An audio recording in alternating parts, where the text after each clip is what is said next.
नमस्कार दोस्तों, आपका हमारे YouTube चैनल ज्ञान वेदाज में स्वागत है। आज हम लोग भारतीय राज्य व्यवस्था टॉपिक के अंतर्गत भारतीय संविधान में मूल अधिकार के प्रावधान के बारे में चर्चा करेंगे।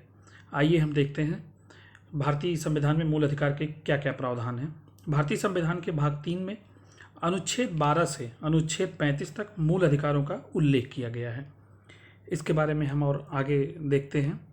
सबसे पहले हम देखते हैं अनुच्छेद 12। अनुच्छेद 12 में क्या है? अनुच्छेद 12 में राज्य की परिभाषा दी गई है।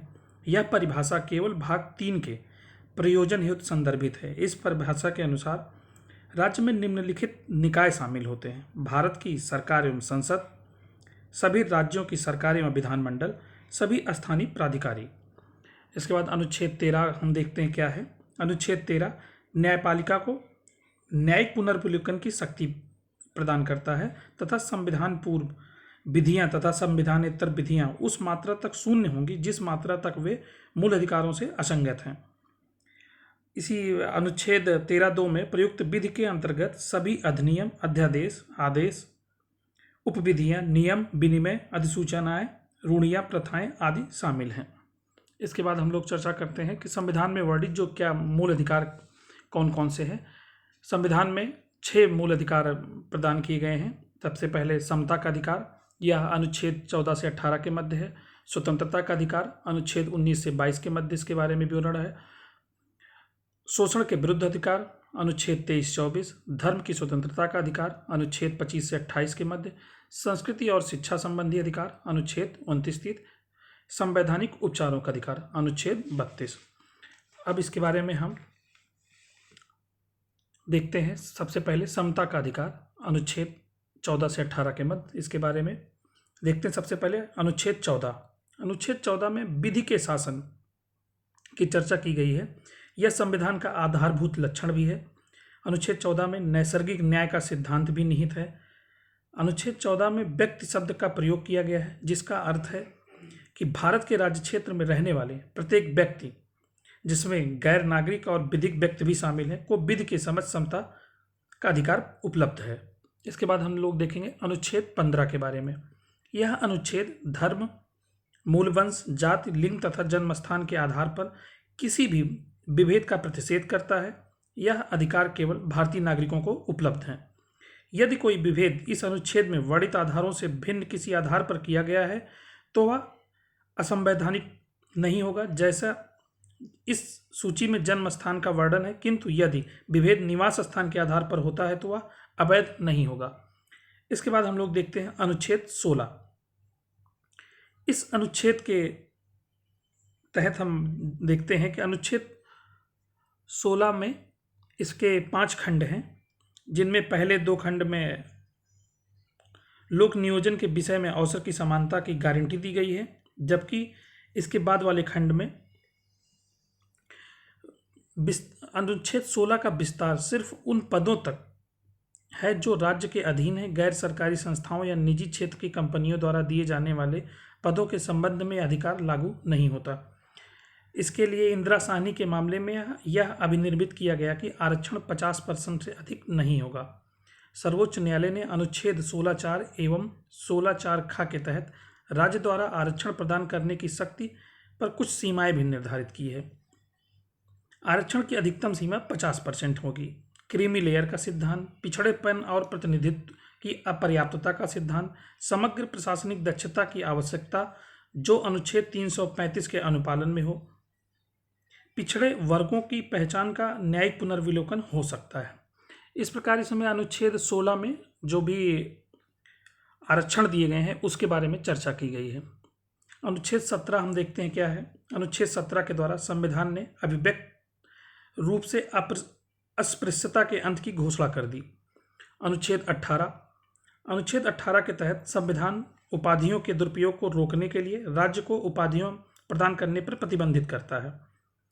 यह उपाधियां सेना या विद्या संबंधी सम्मान देने से नहीं रोकती। इसके बाद हम लोग देखते हैं स्वतंत्रता का अधिकार। ये अनुच्छेद 19 से लेकर 22 के मध्य इसमें चर्चा की गई। सबसे पहले हम देखते हैं इसमें अनुच्छेद 19। अनुच्छेद 19 में नागरिकों को 6 स्वतंत्रताएं दी गई हैं। इसमें प्रेस की स्वतंत्रता, व्यावसायिक विज्ञापन की स्वतंत्रता, सूचना का अधिकार, फोन टेपिंग के विरुद्ध अधिकार आदि इसके अंतर्गत आते हैं। इसके बाद हम लोग देखते हैं अनुच्छेद 20। अनुच्छेद 20 में अपराधों के लिए दोष सिद्ध के संबंध में संरक्षण प्रदान किया गया है कि जैसे इसके अंतर्गत भूतलक्षी दंडिक विधियों से संरक्षण, अपराध का निर्धारण कृत्य के समय की विधि के अनुसार होगा। एक अपराध के लिए एक बार से अधिक अभियोजित और दंडित नहीं किया जाएगा। किसी व्यक्ति को अपने विरुद्ध साक्षी होने के लिए बाध्य नहीं किया जाएगा। इसके बाद देखते हैं अनुच्छेद 21। अनुच्छेद 21 में कहा गया है कि किसी व्यक्ति को अपने प्राण या दैहिक स्वतंत्रता से विधि द्वारा स्थापित प्रक्रिया के अनुसार ही वंचित किया जाएगा, अन्यथा नहीं। इस अनुच्छेद में व्यक्ति शब्द का उल्लेख हुआ है, अतः यह भारतीय नागरिकों के साथ साथ विदेशियों पर भी लागू होता है। इसके बाद हम लोग देखते हैं नेक्स्ट, शोषण के विरुद्ध अधिकार। इसके बारे में चर्चा अनुच्छेद 23 और 24 में की गई है। इसमें हम देखते हैं अनुच्छेद 23। अनुच्छेद 23 के अंतर्गत मानव के दुर्व्यापार और बलात्श्रम का निषेध करता है। यह अधिकार नागरिक और गैर नागरिक दोनों को उपलब्ध है। यह किसी व्यक्ति को न केवल राज्य के खिलाफ बल्कि व्यक्तियों के खिलाफ भी सुरक्षा प्रदान करता है। इसके बाद अनुच्छेद 24 हम देखते हैं। अनुच्छेद 24 के तहत कारखानों आदि में बच्चों के नियोजन का प्रतिबंध लगाया गया है। 14 वर्ष से कम आयु के किसी भी बच्चे को किसी कारखाने या खान में काम करने के लिए नियोजित नहीं किया जाएगा या किसी अन्य परिसंकट में नियोजन में नहीं लगाया जाएगा। बाल श्रम अधिनियम 1986 इस दिशा में काफ़ी महत्वपूर्ण कानून है। इसके बाद हम लोग देखते हैं धर्म की स्वतंत्रता का अधिकार। यह अनुच्छेद 25 से अनुच्छेद 28 के मध्य वर्णित है। सबसे पहले देखते हैं अनुच्छेद 25। किसी भी व्यक्ति को अंतःकरण की स्वतंत्रता और धर्म को मानने, आचरण करने व प्रचार करने की स्वतंत्रता देता है। राज्य को इस बात की अनुमति है कि वह धार्मिक आचरण से संबद्ध किसी आर्थिक, वित्तीय, राजनीतिक या अन्य लौकिक क्रियाकलाप का विनिमय या निर्बंधन करें। अनुच्छेद 26। अनुच्छेद 26 धार्मिक कार्यों के प्रबंधन की स्वतंत्रता प्रदान करता है, हालांकि लोक व्यवस्था, सदाचार तथा स्वास्थ्य के आधार पर युक्त निर्वाध आरोपित किए जा सकते हैं। अनुच्छेद 27। अनुच्छेद 27 के अनुसार किसी व्यक्ति को ऐसे करों का संदाय करने के लिए बाध्य नहीं किया जाएगा जिसके आगम किसी विशिष्ट धर्म या धार्मिक संप्रदाय की अभिवृद्धि या पोषण में व्यय करने के लिए विनिर्दिष्ट रूप से विनियोजित किए जाते हैं। इसमें हम एक चीज़ देखते हैं कि अनुच्छेद 27 कर लगाने का निषेध करता है, शुल्क लगाने का नहीं।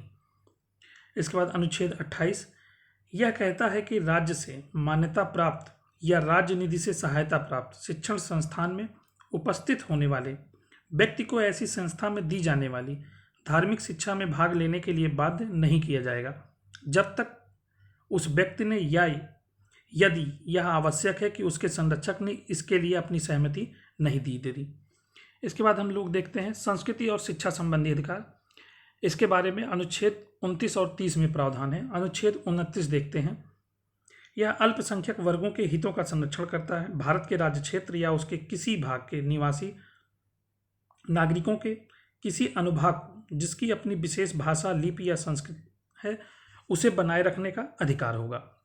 अनुच्छेद 29 में ही अल्पसंख्यक वर्ग शब्द एक सापेक्ष शब्द है और उन भाषाई या धार्मिक समूहों को निर्देशित है जिनकी संख्या राज्य की कुल जनसंख्या के आधे से कम है।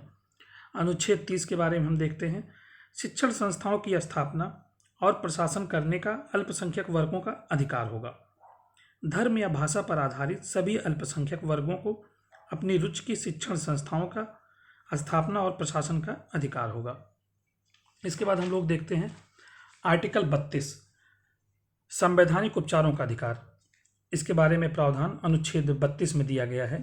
संविधान के मूल अधिकारों के प्रवर्तन के लिए रिटें निकालने की शक्ति उच्चतम न्यायालय और उच्च न्यायालय को दी गई है। यह उच्चतम न्यायालय को अनुच्छेद 32 तथा उच्च न्यायालय को 226 के तहत प्रदान है।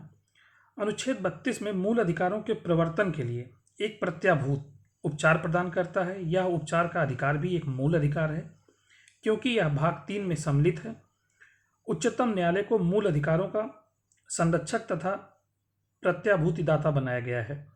सर्वोच्च न्यायालय मूल अधिकारों के उल्लंघन के विरुद्ध संरक्षण प्राप्त करने के लिए दिए गए आवेदनों को ग्रहण करने से तकनीकी आधार पर इनकार नहीं कर सकता। उच्चतम न्यायालय ने व्यवस्था दी है कि अनुच्छेद 32 द्वारा दी गई न्यायिक पुनर्विलोकन की शक्ति संविधान के मूल ढांचे का हिस्सा है, अतः इसे संविधान संशोधन के द्वारा भी नष्ट नहीं किया जा सकता। उच्चतम न्यायालय अनुच्छेद 32 तथा उच्च न्यायालय अनुच्छेद 226 के तहत रिट जारी कर सकते हैं। ये रिट हैं बंदी प्रत्यक्षीकरण, परमादेश, प्रतिषेध, उत्प्रेषण एवं अधिकार परीक्षा। अनुच्छेद 32(3) में संसद को यह अधिकार दिया गया है कि वह किसी अन्य न्यायालय को भी इन रिटों को जारी करने का अधिकार दे सकती है। हालांकि संसद ने अभी तक ऐसा कोई प्रावधान नहीं किया है। नमस्कार दोस्तों, अगर हमारा वीडियो आपको पसंद आया हो तो प्लीज़ इसे लाइक करिएगा और शेयर करिएगा।